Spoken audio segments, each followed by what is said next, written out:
Hello mga sangkay, meron akong chicharon dito.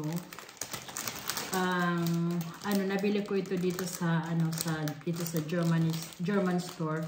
Ang nakalagay dito ay Original Schweinkrusten, Knusprig, Würzig, Lecker. High protein, low carb. Hindi po ito sponsor ha. Share ko lang yung aking kakainin ngayon at tignan natin kung masarap. First time ko ito kainin mga sangkay. Bubuksan natin. Ano ba ito buksan? Nahirapan ako lagi magbukas eh. So, ganito lang. Tikpan natin kung masarap yung kanilang amoy chicharon talaga. Ano ito? Chicharon. Nga pala. Ang pangalan dito, Schweinkrusten. Yung balat. Balat ng baboy. So, tikman natin yan ang hitsura niya. Kung masarap, lagay natin. Meron akong suka. Hindi maanghang yung aking suka kasi ayaw ko nang maanghang. So, tingnan natin kung masarap. Ano bali, ang ano nito ay ilang grams ba ito? Nakalagay. 100 grams. Oh, madami. Kasi ano siya, yung magaan. Magaan lang. So, tikman natin mga sangkay kung masarap. So, tikman natin mga sangkay. Nag-picture. Maganda yung kanilang pagkaano. Hindi siya masyadong malalaki. Tamang-tama isang anuhan lang. Ayan o. Isang subuan ba? Try natin. Ang lutong.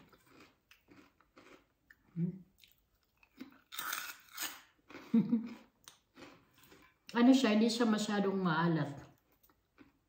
Tamang-tama lang. Minsan yung iba, di ba, masyadong maalat?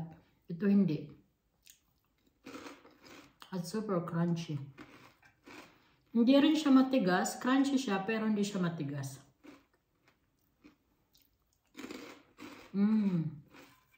Sarap.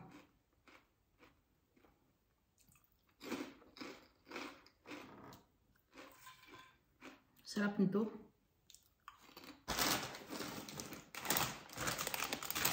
Ayan. Nabili ko sa sa picnic. High protein, low carb. Maganda sa mga naglo-low carb. At saka wala siyang yung bitsin at saka food color. Ayan. Wala ding konservirong preservative. Yung siguro yung niya, asin.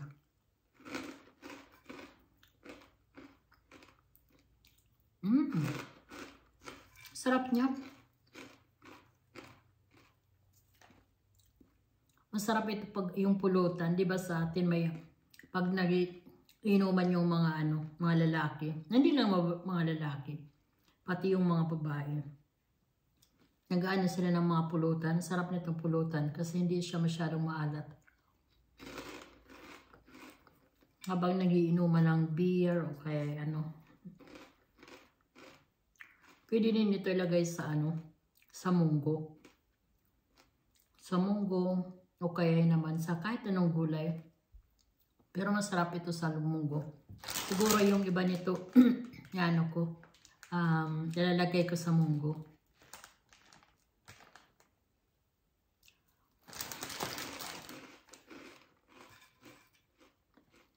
Yan, kain po tayo.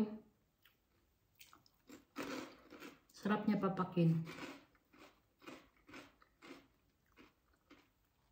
Pwede din siguro ito yung ulam, no? Pagka wala kang ulam, pwede rin ito yung ulam. Sausaw sa suka. Kung gusto niyo ng maanghang, masarap. Pero ako ayoko ng maanghang. Hindi kaya ng aking tiyan. Masilan yung aking tiyan, kaya. Dati walang problema sa akin, lahat ko nakakain. Pero ngayon sobrang masilan. Ayaw ng mga, manghang. Pero masarap din, no? Kahit suka lang. Masarap siya.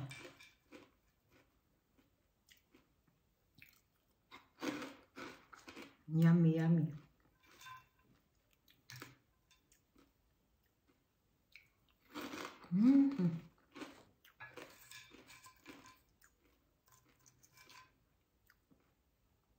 Gawin ko na lang kaya itong channel ko ng mukbang. Kaya lang mahal magmukbang. Pero okay naman kahit ganito lang, okay na lang naman. Hindi naman kailangan yung mga mamahalin or mga bonggang ano, di ba? Importante, huwag tayong kumain ng maraming sobrang dami-dami. Magkasakit tayo. Hindi kagaya ng iba na nagmumukbang. Grabe sila kumain yung, yung di ba, yung nag-anuhan na yung mga lechon, yung mga, tapos kumakain pa sila ng maraming rice. Naku, Diyos ko, mamamatay tayo dyan. Tataas yung high blood. Yung blood pressure natin. Kaya, okay lang naman kumain. Huwag yung sobra-sobra na yung akala mo, mawawalan ka na ng pagkain, na maubusan ka ng pagkain, di ba? Hindi naman kailangan yun eh. Dahan-dahan, nguyain ng maayos, damihan ng tubig. Meron pala akong tubig. Pero walang laman. Kasi kainom ko lang kanina bago ako nagbukas.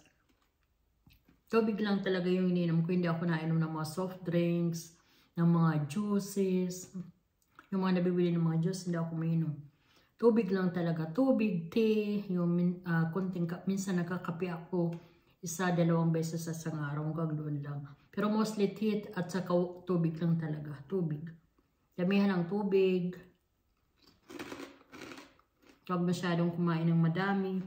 Dahan-dahan. Tapos, nguya. Mag-exercise. Yun. Para hindi tayo magkasakit or tumaba. Kasi nanonood ako kay Dr. Willie Ong. Pag tumaba daw tayo, mas posibilidad na magkaroon tayo ng maraming mga sakit. Kaya dapat yung timbang natin tama lang. Ako kailangan ko talagang pumayat. Pero pumayat na ako ng konti. Binabawasan ko lang yung kanin ko.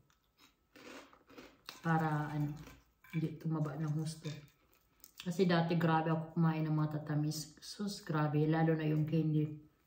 Kaya yung tiyan ko, akala mo lagi akong buntis. Yung pala maraming hangin, nagkaroon ng maraming bakterya. Kaya binabawasan ko yung mga matatamis na pagkain. Kasi unhealthy talaga. Naku, sarap nito. Sarap kumain.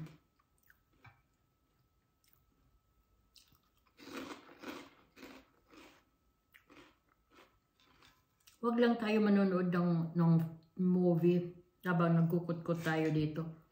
Kasi hindi natin mamamalayan pag nanood tayo, naubos na yung ganito. Hindi marami din ito. Marami din, oh my God. Yung calorie, 532 calorie na pag naubos mo ito yung 100 gram. Kaya napakadami. Huwag natin ubusin. Kunti lang. Okay na ito sa akin. Ayoko na. Tapos inom ako ng maraming tubig. Yan lang po mga sanggay.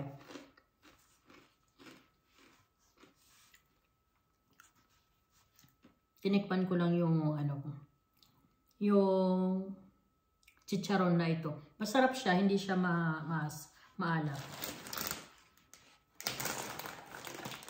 Yan.